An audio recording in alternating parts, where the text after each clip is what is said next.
تابعین میں سے جن کو تابعین اس کو کہتے ہیں جس نے نبی صحابہ کو دیکھا، نبی کو نہیں صحابہ کو دیکھا، تو ان کی وجہ سے جو ہے امت کے اندر اختلافات اور پھر یہ تمام تر جو چیزیں ہیں وہ آئی۔ صحابہ کرام میں اس چیز کا تصور نہیں تھا، صحابہ کرام میں کوئی جماعتیں نہیں تھی، وہاں پر ایک جماعت تھی، وہاں پر ایک طریقہ تھا۔ جب ان کے پاس اللہ کے نبی صلی اللہ علیہ وسلم کی تعلیم آ جاتی تھی پھر اس کے بعد وہ کسی دوسرے طریقے پر نہیں چلتے تھے بلکہ جذباتی ہو جاتے تھے۔ حضرت ابن عباس رضی اللہ تعالیٰ عنہ کو غالباً اس نے جب حج کے موقع پر دیکھا لوگوں کو، کچھ لوگوں نے کہا کہ ابو بکر اور عمر کہتے ہیں حج قران افضل ہے۔ حج کی 3 قسمیں ہیں، ہم تمتع کرتے ہیں آج کے دور میں، ہر ایک حج تمتع کرتا ہے جس میں عمرہ الگ ہے حج الگ ہے۔ تو کہا گیا اس کو کہ ابو بکر اور عمر کہتے ہیں حج قران افضل ہے، کیونکہ اللہ کے نبی صلی اللہ علیہ وسلم نے حج قران کیا تھا، لیکن جب حج کیا اللہ کے نبی نے فرمایا کاش کہ میں اگلے سال زندہ ہوتا میں حج تمتع کرتا، لیکن اگلا سال آیا نہیں، آپ علیہ السلام دنیا سے چلے گئے۔ تو ابو بکر اور عمر کے بارے میں بات مشہور ہوئی کہ وہ کہتے ہیں حج قران افضل ہے۔ حضرت ابن عباس نے کہا یوشک ان تنزل علیکم حجارۃ من السماء، مجھے ڈر ہے کہ تم پر آسمان سے پتھر برسیں گے۔ اقول قال رسول اللہ وتقولون قال ابو بکر وقال عمر۔ دیکھیں منہج کیا سامنے کرام، یہی اہل الحدیث کا طریقہ کار ہے۔ ابن عباس نے کہا، صحابی تھا، اس میں کوئی شک مت ہے، وہاں پر کوئی جماعتیں نہیں تھی، اس کو کہا گیا عمر اور ابو بکر کہتے ہیں حج قران افضل ہے، اس نے کہا مجھے خوف ہے تم پر آسمان سے پتھر برسیں گے، میں کہتا ہوں کہ رسول اللہ صلی اللہ علیہ وسلم نے یہ فرمایا اور آپ کہتے ہو ابو بکر عمر نے یہ فرمایا۔ آج کسی اسٹوڈنٹ سے، کسی دینی شوق رکھنے والے سے بحث انسان کرے، کہتے ہیں استغفر اللہ، ابو حنیفہ غلط کر سکتا تھا، اس کا طریقہ غلط ہو سکتا تھا، اس کے بعد اس کے پاس بات نہیں پہنچ سکتی تھی۔ یہی اختلاف ہے صورت امت میں سامنے کی راہ، منہج صحابہ سے بے خبری ہے۔ وہ غصہ ہو جاتے تھے وہاں پر، طریقہ رسول کے علاوہ کوئی طریقہ اگر ان کے پاس ملتا تھا، اگر وہ انہی کے بیچ میں سے ہوتے تھے، ان کی رہنمائی جو ہے اور رہبری وہ کر لیتے تھے، کیونکہ رسول اللہ صلی اللہ علیہ وسلم نے ان کے بارے میں پیشن گوئی دی تھی کہ وہ جماعت ہے، یہ وہ لوگ ہیں جنہوں نے عقیدے میں بھی وہ عقیدہ لیا جو رسول اللہ صلی اللہ علیہ وسلم کا عقیدہ تھا۔ وہاں پر کتنی نمازیں تھیں اگر ہم دیکھیں گے سامنے کرام، وہاں اللہ کے حوالے سے کتنے عقیدہ رکھنے والے تھے، کیسے عقیدہ رکھنے والے تھے۔ آج طرح طرح کا عقیدہ ہے، اللہ کہاں پر ہے؟ آج کے زمانے میں 4 مسلمانوں سے پوچھا جائے گا 4 جواب مل سکتے ہیں، اس وقت ایک ہی عقیدہ تھا ان کا، اللہ عرش پر۔ صحابہ میں سے کوئی صحابی ایسا نہیں ہے جس کے پاس یہ عقیدہ تھا، بلکہ ایک لونڈی تھی، غلام تھی سامنے کرام، پڑھی لکھی نہیں تھی، بھیڑ بکریاں کسی کی چراتی تھی، جس کو نوکراج کہیں گے، اس کو بھی اللہ کے نبی نے ایک واقعے پر بلایا، کہا این اللہ، اللہ کہاں ہے؟ اس نے کہا فی السماء، کہاں ہے؟ آسمان پر۔ آج کی تاریخ میں سامعین کرام اس موضوع پر مسلمانوں کے 2 نہیں، کہیں آپ کو مناظرے یوٹیوب پر ملیں گے۔ ایک مولوی صاحب کہہ رہا اللہ ہر جگہ ہے، دوسرا مولوی صاحب کہتا اللہ عرش پر ہے، سامنے والا جو سننے والا وہ پریشان حال ہے، یہ بھی قرآن سے ثابت کر رہا ہے، یہ بھی قرآن سے ثابت کر رہا ہے۔ اسی لیے اللہ کے نبی نے یہ نہیں فرمایا تھا کہ جو فرقہ کامیاب ہوگا وہ قرآن حدیث کو ماننے والا ہوگا، اگر یہ کہا ہوگا آج جو عرش پر اللہ کو ثابت کرتا ہے وہ بھی قرآن سے ثابت کر رہا ہے، جو اللہ کو زمین پر کہہ رہا ہے کہ اللہ ہر جگہ موجود ہے وہ بھی کہاں سے ثابت کر رہا ہے؟ قرآن سے ثابت کر رہا ہے۔ لیکن اللہ کے نبی نے جواب وہ دیا، قیامت کی صبح تک یہ طریقہ رہے گا، کہا جس پر میں ہوں اور میرے صحابہ ہیں۔ صحابہ کس پر ہیں؟ اللہ عرش پر ہے۔ اب اس آیت کا مطلب کیا ہے؟ وَهُوَ مَعَكُمْ أَيْنَمَا كُنْتُمْ، اللہ تمہارے ساتھ ہے جہاں بھی تم ہو۔ کیا یہ آیت ابو بکر نے نہیں پڑھی تھی؟ ابو بکر سے پہلے کیا یہ آیت رسول اللہ صلی اللہ علیہ وسلم کو معلوم تھی؟ نہیں تھی، نعوذ باللہ، یہ تو کفر ہو جائے گا کوئی ایسی بات کہے گا، کیونکہ قرآن کس پر آیا؟ رسول اللہ صلی اللہ علیہ وسلم پر۔ اللہ کے نبی نے اس لونڈی سے پوچھا آپ بتاؤ اللہ کہاں ہے؟ اس نے کہا عرش پر۔ کہا میں کون ہوں؟ کہا آپ اللہ کے رسول ہیں۔ کہا جس کی نوکرانی تھی وہ، کہا اس کو آزاد کر دو فَإِنَّهَا مُؤْمِنَةٌ، اس کو آزاد کر دو یہ ایمان والی ہے۔ یہ آج 2 مولوی صاحب مناظرہ کر رہے ہیں، وہ اس کو کافر کہہ رہا ہے، وہ اس کو کافر کہہ رہا ہے، وہ کہتے ہیں میں قرآن سے ثابت کر رہا ہوں، وہ کہتے ہیں میں قرآن سے ثابت کر رہا ہوں، لیکن اب فیصلہ کون کرے گا سامنے؟ آج تو جبریل نہیں آئے گا، آج کوئی صحابی تو نہیں آئے گا جو فیصلہ کرے گا. فیصلہ یہ ہے اللہ کے رسول صلی اللہ علیہ وسلم کا جو کلام اور قرآن کی جو ہمارے پاس موجود ہے، فیصلہ یہ کرے گا. صحابہ میں ایک عقیدہ تھا، صحابہ میں اس پر کبھی مناظرہ نہیں ہوا کہ اللہ کے نبی حیاتی کو ایک جماعتی حیاتی ایک مماتی تھی، نہیں تھا یہ تصور. اللہ کے نبی دنیا سے چلے گئے، ابو بکر نے آیت پڑھی منبر پر، کون سی؟ وما محمد الا رسول. اس آیت کے اندر آیت محمد ایک رسول ہے صلی اللہ علیہ وسلم، انسان ہے. کیا یہ دنیا سے چلے جائیں گے؟ کیا تم اس دین سے واپس پلٹ جاؤ گے؟ یہ بھی تمہاری طرح کے ایک انسان ہیں. لیکن آج کی تاریخ میں مسلمانوں کے پاس نبی کے حوالے سے کیا کیا ہے؟ اللہ کے نبی نور ہیں. کیا صحابہ میں سے کوئی ایک صحابی تھا جو اللہ کے نبی صلی اللہ علیہ وسلم کو کہتا تھا کہ یہ نور ہے؟ نورانی جو مخلوق ہے، سانتوں فرشتے ہیں، وہ نظر نہیں آتے ہیں. لیکن اس وقت مسلمان ایسے بھی ہیں جو نبی کو نورانی مخلوق مانتے ہیں، نورانی مخلوق مانتے. اور یہی اسباب ہے سامنے کرام، امت میں اختلاف ہیں، فرقے الگ الگ ہیں. اب فرقہ جو کامیاب ہے، جو فرقہ ناجیہ ہے، وہ کون سا ہوگا؟ جو صحابہ کرام کے منہج اور صحابہ کرام کے طریقے پر ہوگا. اور یہ پیشن گوئی رسول اللہ صلی اللہ علیہ وسلم کی سن کر ہمیں اطمینان میں رہنا چاہیے، شک نہیں رہنا چاہیے. اللہ کے نبی نے فرمایا لا تزال طائفۃ من امتی، میری امت میں ایک جماعت برقرار رہے گی جو مجھ سے نکلے گی. میرے زمانے سے کب تک رہے گی؟ قیامت کی دیوار تک وہ ٹکرائے گی. جب قیامت ہوگی تب تک برقرار رہے گی. تو جس عقیدے پر صحابہ تھے، اگر اس عقیدے پر اس وقت میں اور آپ ہیں، یہ قابل مبارک ہے. اگر نہیں ہے، نام ہمارا کچھ بھی ہو، نام ہمارا سامنے اکرام. ایک مثال دوں گا اور میں اپنی بات کو ختم کروں گا، تھکاوٹ بہت ہو جاتی ہے دن کو. ایک مثال دوں گا میں. کیا نبی کی طرف نسبت کرنے والا وہ زیادہ مبارک ہوگا کہ کسی عالم کی طرف نسبت کرنے والا زیادہ مبارک ہو سکتا ہے؟ نبی کی طرف. عیسائی کس کی طرف نسبت کرتے ہیں؟ حضرت عیسیٰ علیہ السلام کی طرف. یہ زیادہ صحیح ہو سکتے ہیں کہ کوئی کسی عالم کی طرف نسبت کرے گا وہ زیادہ صحیح ہو. عقل بھی مانتی ہے کہ جو نبی کی طرف اپنی نسبت کرے گا. اگر عیسائی حضرت عیسیٰ کی طرف نسبت کرنے کے باوجود غلط طریقے پر ہیں، اللہ کے نبی نے ان پر لعنتیں کی ہیں. حالانکہ اللہ کے نبی نے اپنے دشمنوں کو بھی کبھی لعنت نہیں کی، لیکن یہود و نصارہ کو کی. کہا لعن اللہ یہود لعنت اللہ علی الیہود والنصارى اتخذوا قبور انبیائہم مساجدا. اللہ تعالیٰ کی لعنت و یہود و نصارہ پر، انہوں نے اپنے انبیاء کرام کی قبروں کو سجدہ گاہ بنا لیا. اس کو کشمیر میں جو زیارتیں سامنے کرام، ذرا بولے کوئی زیارتوں کے خلاف کہہ سکتا ہے؟ وہاں جو بیٹھے ہیں اس کو کہ یہ غلط شرک ہے، مانے گا؟ وہ گردن اتار سکتا ہے انسان کی. آپ یہ کیا کہہ رہے ہو؟ حالانکہ اللہ کے نبی نے ابو جہل پر لعنت نہیں کی جس نے ستایا آپ صلی اللہ علیہ وسلم کو. ابو لہب پر لعنت نہیں کی. لعنت کس پر کی؟ یہود. کیوں؟ انہوں نے انبیاء کرام کی قبروں پر سجدے کیے، مسجد بنا لی. اب جو اللہ کے ولی کی قبر پر سجدہ کرے گا وہ زیادہ مشرک بڑا ہوگا کہ جو نبی کی قبر پر سجدہ کرے گا. نبی تو عظیم ہے نا، پھر بھی اس کی قبر پر سجدہ کرنے والا اگر مشرک ہے، لعنتی ہے، تو کیا اللہ کے ولی کی قبر پر سجدہ کرنے والا کون سا مومن ہو سکتا ہے؟ سامنے کرام یہ ہے سوال. اب جو نبی کی طرف نسبت کر رہے ہیں، اگر طریقہ غلط ہے، غلط ہیں، کیا جو ابو حنیفہ کی طرف نسبت کرے گا طریقہ غلط ہوگا وہ صحیح ہو سکتا ہے؟ سامنے کرام عقل بھی نہیں اس چیز کو مانتی ہے. جو ائمہ اربعہ تھے ان کا عقیدہ ایک تھا، عقیدہ ایک تھا ان کا، الگ الگ نہیں تھے. لیکن بدقسمتی اس وقت ان کے ماننے والوں کے عقائد مختلف بن چکے ہیں، عبادات مختلف بن چکے ہیں، سلوکیات مختلف بن چکی ہیں. تو یہ سبب کیا ہے؟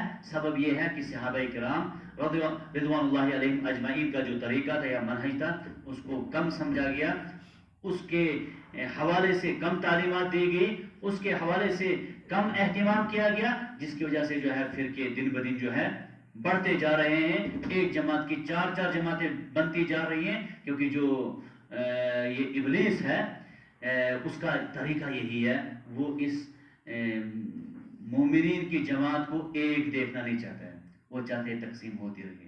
بہانے کچھ بھی بنتے رہتے ہیں، بہانے کچھ بھی بنتے رہتے ہیں، لیکن ایک رہنا نہیں دے. اور صحابہ کا جو طریقہ تھا وہ ایک جماعت پر رہنا، ایک طریقے پر رہنا، ایک ہو کر رہنا. اختلاف جو ہے شریعت میں جائز سامنے کرام نہیں ہے. اور یہی جو ہے آوازہ جو ہے یہاں ہمارے یہاں جموں کشمیر کے اندر جو ہے جمعیت اہل حدیث جموں کشمیر کا یہ نعرہ ہے، یہی طریقہ ہے، یہی قانون ہے، جو طریقہ صحابہ کا تھا اس کو فروغ دینا، اس کو آگے بڑھانا، یہی مشن جو ہے اس وقت یہ ایک مینارہ جو یہاں پر قائم کیا گیا ہے، اس کا بھی غرض و غایت یہی ہے سامعین کرام، لوگوں تک صحابہ کرام کے منہج اور طریقے کو پہنچانا، باقی دوسرا کوئی سیاسی یا کوئی اس قسم کا نہ ہی خیال یا اس کے اندر پایا جاتا ہے۔ اللہ تعالیٰ سے ہم دعا کرتے ہیں کہ پروردگارہ ہمیں صحابہ کرام کے منہج کو سمجھنے کی توفیق عطا فرما، ان کے طریقے پر چلنے کی توفیق عطا فرما، ان کے طریقے سے اختلاف پروردگارہ ہمیں توفیق نہیں کرنا، ہمیں ان کے طریقے سے دور نہیں رکھنا، پروردگارہ قیامت کے دن بھی ہمارا حشر جو ہے وہ صحابہ کرام کے ساتھ رکھنا۔ اقول قولی ھذا استغفر اللہ لی ولکم ولسائر المسلمین فاستغفروہ انہ هو الغفور الرحیم۔